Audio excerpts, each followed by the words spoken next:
store value certainly has been the singular investment theme, I think, when it comes to crypto, with the variations thereof. But, crypto coming out of the last financial crisis, Bitcoin coming out of the last financial crisis in particular, was really written with this kind of thing in mind, with the notion that the devaluation of name your currency through the printing of money just doesn't happen when there's a fixed amount of a thing. And there's a fixed amount of Bitcoin, and there's a fixed amount of Ethereum, and there's a fixed amount of XRP. And the result is this is really what this kind of financial crisis we're going through. The crisis, of course, is greater than financial right now. But the crisis we're going through right now really was made, Bitcoin was made for that. So follow-up question, there has been this sort of debate within the equity markets about how much retail investors have been contributing to the current rally, right? People sitting at home, either who are working from home or maybe aren't working right now from home, who are trading stocks. And you posit that there are also quite a few people maybe who have gotten into crypto in this environment. What's leading you to that conclusion? Yeah, it's really interesting. The commits to things like GitHub, when you look at the addition of the code that's been writing, there's been a real increase in the creative work done by people sort of building the infrastructure around Bitcoin, Ethereum, XRP, and beyond. I mentioned those because they're the three sort of largest market caps and most actively traded among all of the crypto technologies, or cryptocurrencies, I should say. But it's a fairly interesting thing. I was going through some economic studies looking for something else, and I noticed some interesting numbers about people moonlighting, and had some conversations with some programmers that kind of back this up, that says that when programmers are working from home, they're not just working for their boss anymore. They're able to do side projects. Among the ridiculous and hilarious comments I got from programmers was, I'm a programmer, I don't have to waste time. People always ask me how I doing in the morning, and sometimes I have to go out with beers, and the amount of time wasted in human interaction is now gone. I can just program all day. So you've got these people for whom the workplace in the office was not really the most productive space. And with their extra time to be productive, they're being productive for somebody else. Cory, Dan Roberts here. Good to have you back on.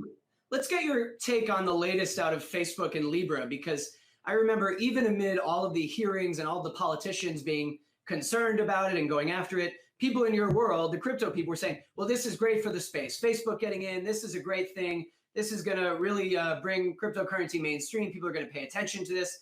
But now Facebook has seemingly revised the plans and including rebranding the wallet app, which was originally Calibra, and I think caused some confusion. But overall, it kind of looks like Facebook stepping back a little bit from Libra. What do you make of all of it? And are you still as bullish that Facebook can pull this off? Yeah, well, I don't know how bullish I ever was on it, but I think that, look, Facebook has greater programming resources, arguably, than any company in the history of the world, and they have certainly got their mind fixed on making this thing work. And the issues that they're going to have, overnight, Facebook could drop 2 billion wallets on the world in their crypto world, and so that ability, the size of Facebook, Instagram, WhatsApp, those are three platforms with over 1 billion users each. The notion that they can do something with crypto and something that's that size, and with sort of the skill that they have internally in programming around that, I'm not going to count them out. The decentralization of Facebook, I'm starting to think of decentralization just generally more in terms of decentralization on a scale of how there isn't something that's 100% decentralized, and there are things that are probably not decentralized at all. But on the continuum of decentralization, projects like Ethereum, XRP, Bitcoin, are much more decentralized than Libra appears to be, and that's sort of something that the entire industry is going to wrestle with while Libra figures that out. But I think it's a long haul here. It's more than 10 years since the creation of Bitcoin. To me, the most interesting thing is sort of what are people going to be using the blockchain with, not besides speculation of store of value. And that's sort of my distinction between crypto on one side, which is a trading of an asset that may or may not have value because someone else is going to pay more or less for it. And then there's the functional blockchain. That's the use of blockchain to solve a business problem. And I think that's where real value is going to be created.